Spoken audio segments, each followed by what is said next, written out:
poursuivons avec la présentation de Léo Chouanière, qui montera sur scène. Wow! Voilà, le public est déjà conquis, Léo. Félicitations! Pour nous présenter la stimulation électrique pour aider les survivants d'AVC à bouger. Je te fais une petite présentation? Allez, on y va. Léo Chouanière est candidat au doctorat en neurosciences et est supervisé conjointement par le docteur Numa Damkoz du département de neurosciences de l'Université de Montréal et du docteur Guillaume Lajoie du MILA, de l'Institut québécois d'intelligence artificielle. Ses recherches portent sur le contrôle moteur de la neurostimulation. Je lui laisse la parole.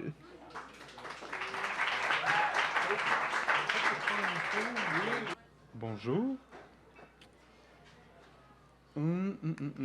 OK.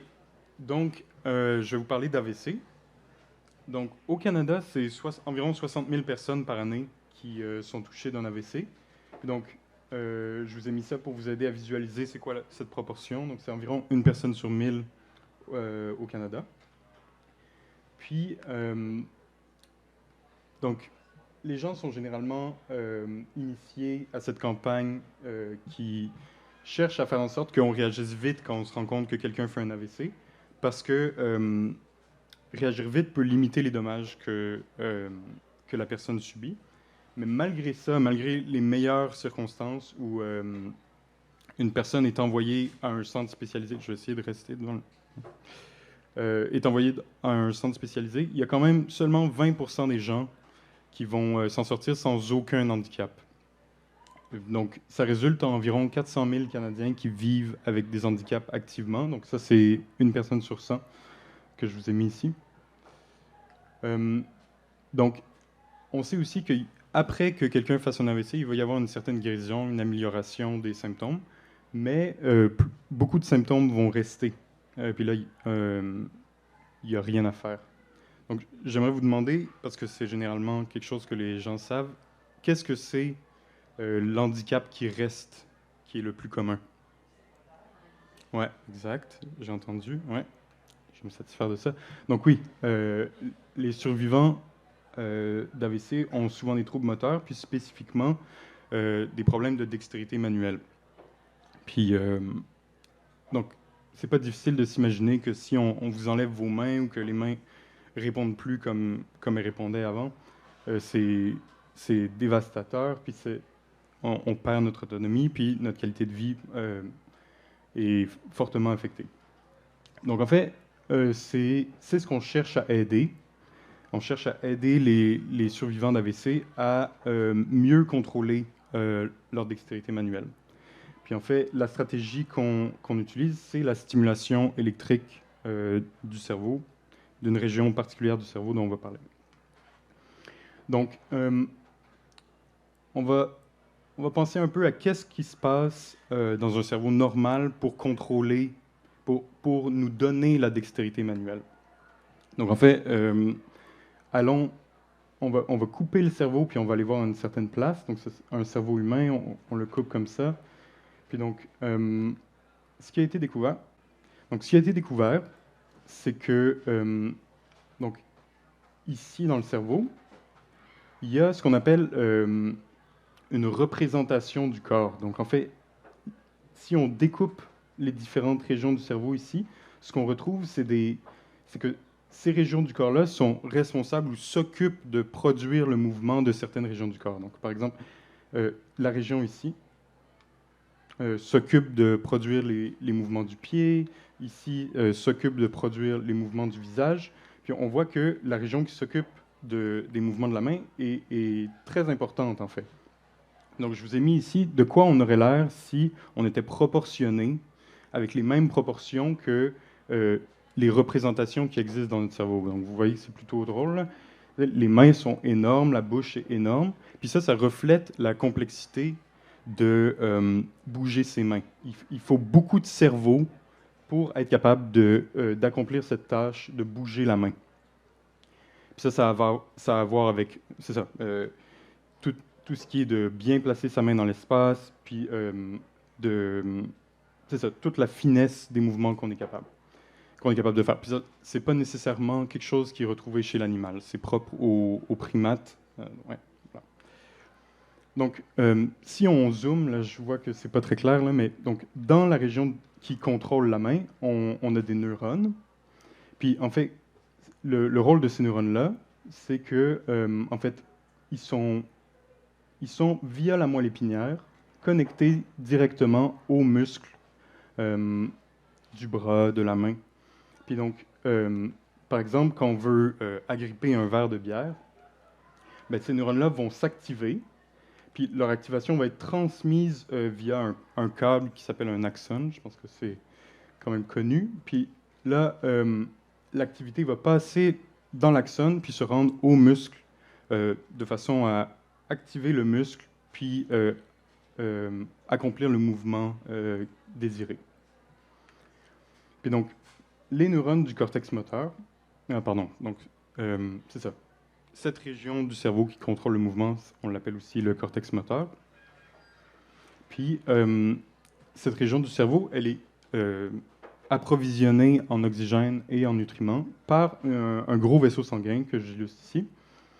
Puis, dans l'AVC, ce qui se passe, c'est que malheureusement, un caillot va se loger dans ce gros vaisseau-là. Puis, tout le vaisseau, après le caillot, arrête d'être alimenté en oxygène et en nutriments. Donc là, l'analogie est assez claire. Là. On a un tuyau qui se bouche. Donc tout ce qui est après le bouchon, ça arrête de circuler. Puis là, malheureusement, ben, une fraction des neurones de la région qui s'occupe de contrôler le mouvement de la main vont mourir. Donc là, c'est ici qu'on cherche à procurer une solution. Puis donc, l'approche que nous, on utilise, c'est d'introduire dans le cerveau qui a subi un AVC,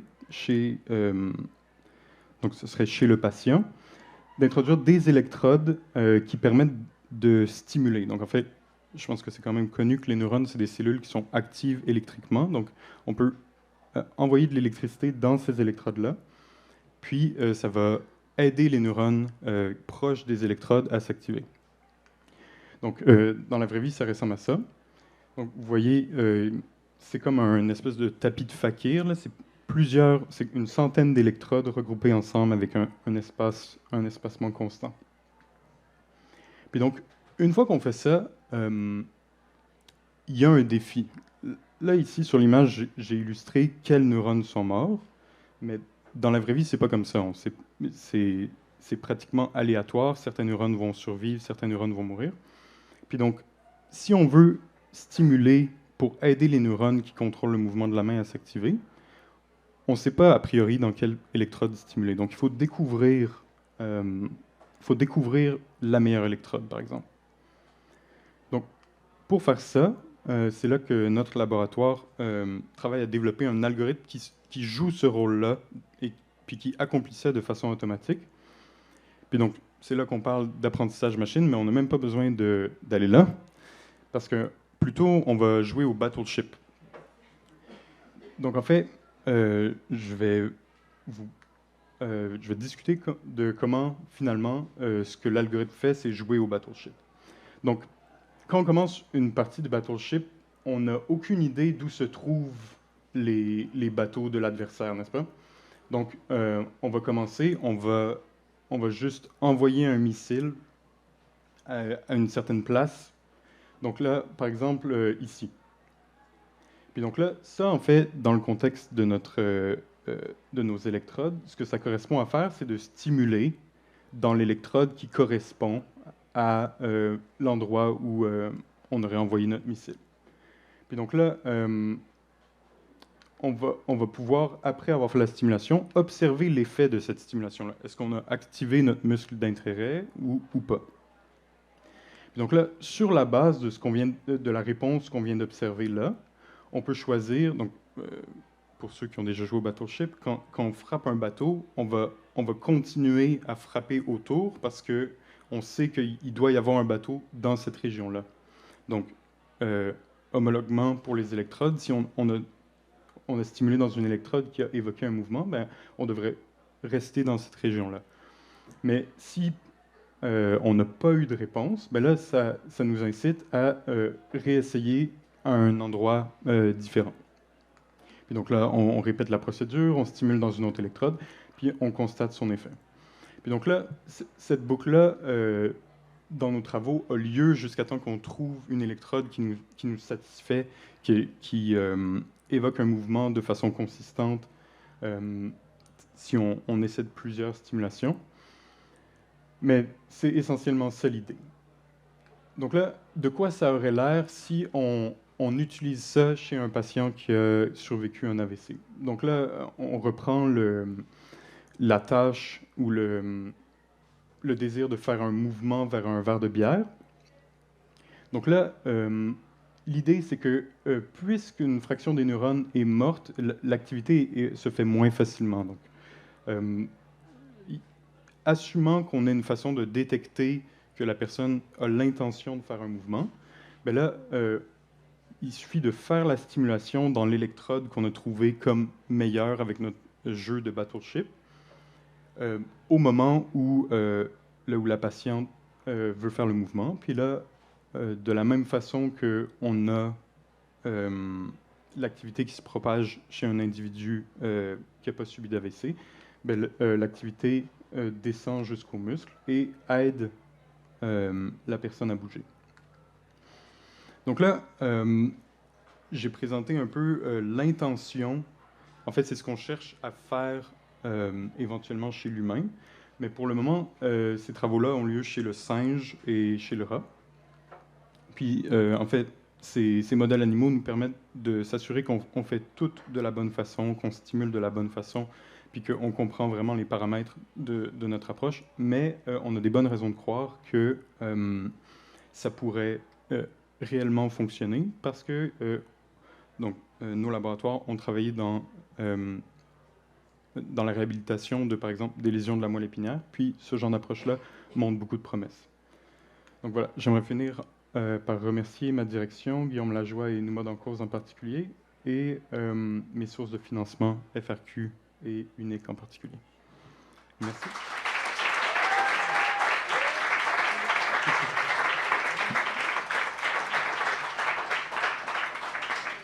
Même principe que pour notre première présentation, le micro, les mains, les questions. Bonjour, merci. Je me demandais pour les rats et les singes, en fait, pour les études qui ont eu déjà lieu, Ouais. est-ce que c'était tout de suite après l'AVC ou 10 ans après l'AVC? Qu'est-ce qui fonctionne? Je ne sais pas si tu as des données là-dessus. C'est juste une question qui me passe par la tête. Donc, bonne question. Non, donc on n'est pas rendu au stade où on réhabilite le mouvement de la main suite à un AVC. On est encore en train de... Donc, je l'ai simplifié, mais il y a beaucoup d'enjeux à faire bien fonctionner un algorithme qui découvre... la façon dont on le dit, c'est l'algorithme découvre les paramètres de stimulation optimaux. Donc là, j'ai par exemple parlé de où stimuler, mais en fait, il n'y a pas que où stimuler, mais il y a pendant combien de temps, à quel moment, à quelle intensité. Donc en fait, on est plus à ce stade-là de comprendre à quel point ces paramètres-là, c'est important qu'on trouve la bonne valeur, puis avant de même faire les stimulations dans des animaux qui ont subi des AVC. Donc, à venir, mais ouais, j'espère que ça répond à la question. Ouais.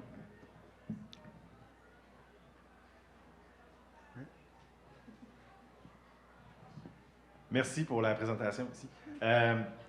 J'ai une question à deux volets. La première, c'est quand vous réalisez ces expériences-là, ça se passe à l'intérieur de quel genre de frame de temps? Est-ce que vous stimulez en millisecondes, en secondes? Est-ce que la réponse pour la prochaine stimulation est tout de suite après? Ou est-ce que vous l'analysez entre chaque stimulation? Comment ça se passe? Oui, bonne question. Donc ça, c'est un enjeu, en fait, pour déployer une approche comme ça chez des patients. Donc si, par exemple, on revient à cette question de trouver la meilleure électrode, on ne veut pas avoir à essayer des électrodes pendant des heures avant de découvrir quelle électrode est la meilleure, parce que faire ça implique que le patient soit là à se faire stimuler pendant cette heure-là. Donc en fait, quand on fait nos expériences chez le singe, par exemple, on fait une stimulation à la seconde environ, puis découvrir la meilleure électrode parmi les 100 prend en dessous de 3 minutes. Donc c'est ça, une stimulation à la seconde environ, puis c'est ça, ça prend en dessous de 3 minutes trouver la meilleure électrode. Puis à quel point aujourd'hui ce processus-là est automatisé, puis c'est quoi votre objectif?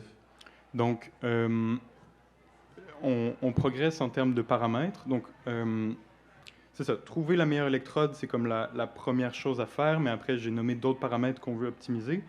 Puis donc c'est ça qu'on est en train de développer. On est en train de, d'une certaine façon, grandir l'espace de paramètres que ces approches-là optimisent d'un coup. Puis donc, puis en fait, vous avez mentionné le fait de faire fonctionner ça en temps réel. Donc en fait, c'est comme ça que ça fonctionne. L'algorithme va choisir comment stimuler, puis là, on va réellement effectuer la stimulation. Puis l'algorithme va observer la réponse, puis choisir comment stimuler ensuite. Donc, c'est ça. Ça fonctionne pour optimiser certains paramètres, comme l'électrode, par exemple. Mais on pense que pour que ça fonctionne réellement dans une application clinique, on ne peut pas se satisfaire de juste optimiser ce paramètre-là, puis on doit en inclure d'autres. Puis donc, c'est ça qu'on est en train de faire. Donc, ouais, ben, vous pouvez attendre mon prochain papier, mais espérons dans moins d'1 an.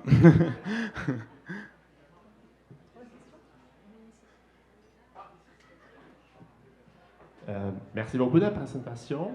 J'avais une question par rapport le après stimulation. Oui.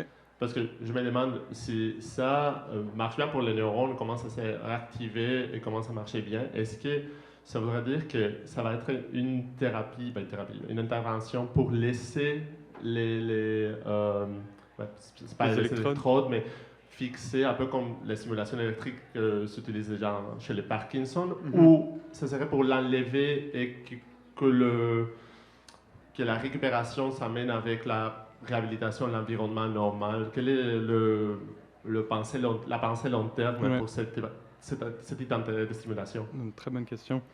Donc, en fait, une chose que je peux dire, c'est que il y a des humains qui sont implantés avec des électrodes comme ça. Puis, la qualité du contact électrique qui existe entre ce corps étranger et le tissu biologique se dégrade avec le temps. Donc, je pense que... puis on sait aussi que la plasticité neuronale a une relation très serrée avec l'activité des neurones. Donc, activer les neurones peut encourager la plasticité neuronale. Donc, l'intention de cette approche, c'est plus de introduire les électrodes tôt après l'AVC pour encourager l'activité et la plasticité bénéfique, puis que, parce qu'on sait justement que ces électrodes-là, le contact électrique ne va pas durer éternellement dans le temps, puis que ça aide le cerveau à se reconfigurer de façon à ce que les neurones qui ont survécu puissent contrôler le mouvement d'une façon qui est similaire à ce que la personne était capable de faire avant, puis ensuite de retirer les électrodes. Mais ça, on est encore au stade de l'intention. On va voir qu'est-ce que ça donne. Ouais.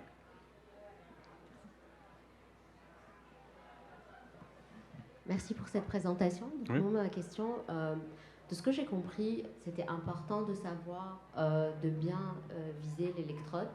Et est-ce que de l'apprentissage par rapport à l'algorithme, l'apprentissage machine faisait qu'aujourd'hui, on arrive à reconnaître l'électrode du premier coup, ou il faut combien d'essais pour le faire? Non, donc il va falloir un certain nombre... Il y a différentes choses qu'on peut faire. Mais donc,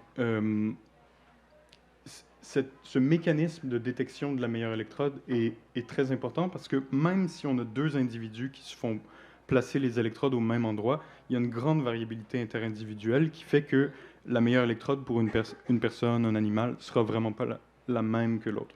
Puis même à travers le temps, la meilleure électrode peut changer. Mais par contre, donc, on n'est vraiment pas à un stade où du premier coup, on peut la découvrir. mais on la découvre de façon très... donc, on peut comparer à des approches alternatives, puis cet algorithme-là trouve la meilleure électrode de façon très efficace. Ça, c'est une chose. Puis aussi, on a certaines... une autre chose qu'on peut faire, c'est qu'on peut procurer de l'information supplémentaire à l'algorithme en lui disant, par exemple, mais voici, par exemple, chez les rats, les 10 derniers individus, les réponses des électrodes avaient l'air de ça. On fait la moyenne, puis là, on procure ça à l'algorithme, puis ça aide. Donc, même si tout le monde n'est pas pareil, il y a quand même de l'information qui est contenue dans la moyenne comme ça. Donc, voilà. Ouais, j'espère que ça répond. Plaisir. Je pense qu'on peut donner une bonne...